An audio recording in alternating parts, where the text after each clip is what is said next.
जीवन कैसे जिया जाए। राम कथा हमें जीना सिखाती है, भागवत कथा हमें मरना सिखाती है कि मरना भी एक उत्सव है। राम नाम की लूट है, लूट सके तो लूट, अंत समय पछताए वो प्राण जाएंगे छूट। हाँ, हिंदू राष्ट्र तो बनना ही चाहिए। और हमारे धीरेन्द्र शास्त्री जी बागेश्वर धाम वाले महाराज जी ने जो बीड़ा उठाया है,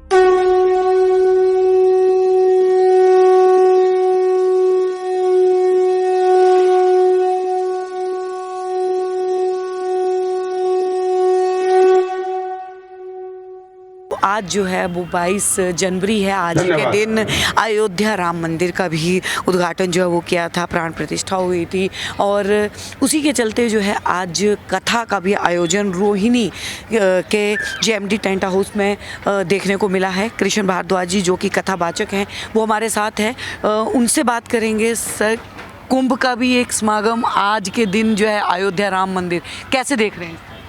और बहुत आनंद की बात है कि अब आज वैश्विक 22 जनवरी रामलला का आज उत्सव भी है, वर्षगांठ है और प्रयाग में महाकुंभ है।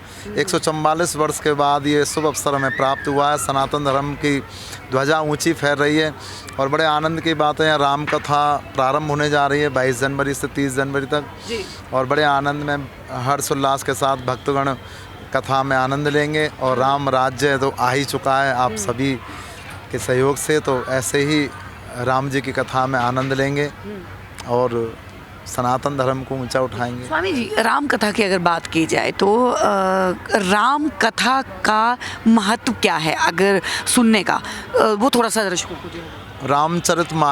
रामचरितमानस का अर्थ है भगवान राम हम सभी भक्तों को ये बताना चाहते हैं कि चरित्र कैसा होना चाहिए मनुष्य का, जिससे हमारा जीवन सफल हो जाए। हमारे जीवन का एक लक्ष्य है और भगवान राम के चरित्र का वर्णन है, राम जी की अनेक अनेक लीलाओं का वर्णन है। जीवन कैसे जिया जाए, राम कथा हमें जीना सिखाती है, भागवत कथा हमें मरना सिखाती है कि मरना भी एक उत्सव है। राम कथा हमें जीना सिखाती है कि मनुष्य को कैसे जीना चाहिए।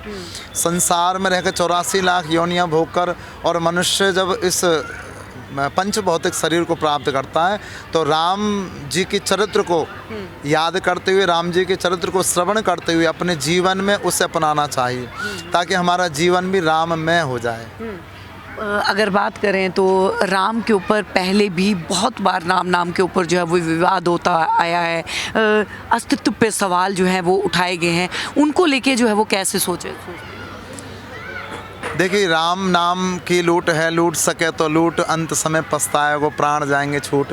ये राम नाम की लूट है और राम नाम सतयुग त्रेता द्वापर और हमारे जितने भी पुराण हैं, ग्रंथ हैं, उन सब में राम जी का ही वर्णन किया गया है। राम जी के उस सुंदर चरित्र का दर्शन कराया गया है जिन चरित्रों को हम सभी श्रवण करते हैं। शिव पुराण में भी राम जी का चरित्र है और अगर इस समय की बात देखी जाए तो आज राम जी का नाम ही सर्वश्रेष्ठ है और राम जी का बड़ा आनंद में चरित्र है जिसे जीकर मनुष्य अपने परम लक्ष्य को प्राप्ति कर जाता है। संघर्षशील रहा है प्रभु श्री राम का जीवन जो है, उससे क्या सीख जो है वो लेनी चाहिए? क्योंकि लोग ये कहते हैं कि अगर वो भगवान थे तो उनका जीवन जो है वो इतना संघर्षरत क्यों रहा?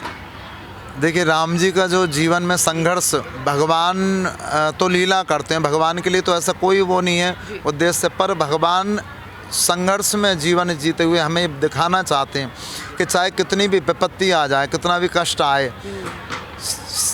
परिवार में और चाहे ज़िंदगी में, पर उससे कैसे हमें निपटना है। सुख और दुख दोनों सम परिस्थिति हो जाए, ऐसी राम जी अपने चरित्र को दिखाते हुए, संघर्षों को दिखाते हुए कि भगवान राम ने सुख में दुख में दोनों ही परिस्थितियों में मनुष्य का रूप धारण करके और अपनी परम शक्तियों को अपनाते हुए नहीं, उन्होंने मानव मनुष्य योनि प्राप्त करके, और भगवान ने, और कई कारण रहे हैं भगवान के इस मनुष्य देह को प्राप्त करने के, कई कारण। नारद जी ने भी श्राप दिया था भगवान नारायण को, और इस प्रकार राम जी का जीवन बड़ा ही संघर्ष में है, तो हमें ये दर्शाता है कि अपने जीवन में भी हम लोग बहुत जल्दी घबरा जाते हैं, जरा सा कष्ट आए, कोई कष्ट, थोड़ी सी परेशानी आए, पर इन जीवन से घबराना नहीं चाहिए, क्योंकि राम जी हमें अपने चरित्र में ये हमें दर्शाते हैं, तो उन्हीं का हमें अनुगमन करना चाहिए। आचार्य जी, एक अंतिम सवाल जो है वो और लूँगी। लगातार पिछले कुछ सालों से देखा गया है तमाम आचार्य हैं,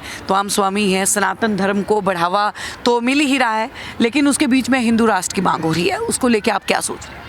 हाँ, हिंदू राष्ट्र तो बनना ही चाहिए। और हमारे धीरेन्द्र शास्त्री जी बागेश्वर धाम वाले महाराज जी ने जो बीड़ा उठाया है, और देवकी नंदन जी महाराज ने जो आज 27 तारीख को प्रयाग में भी हिंदू सभा बिठाई हुई है और राष्ट्रीय सनातन और हिंदू राष्ट्र बनाने की घोषणा की है। तो राम जी से आज हम यही प्रार्थना करेंगे, हमारी कथा भी हिंदू राष्ट्र पर ही चलेगी, क्योंकि हमारा ये हिंदू राष्ट्र बन जाए, इसी पर हम गौर करेंगे। और ये अच्छी बात है सनातन के लिए कि हमारा ये भारत हिंदू राष्ट्र हो। जी, बहुत बहुत धन्यवाद स्वामी जी, आपने हमें समय दिया। कथा का जो है वो आरंभ होने वाला है और JMD टेंट हाउस में इस कथा का आयोजन जो है वो आज से अगले जो है वो 29 तारीख तक जो है वो चलने वाला है, 29 जनवरी तक। तो आप भी अगर इस कथा का लाभ लेना चाहते हैं तो JMD टेंट हाउस रोहिणी में ज़रूर पधारें और राम कथा का आनंद लें।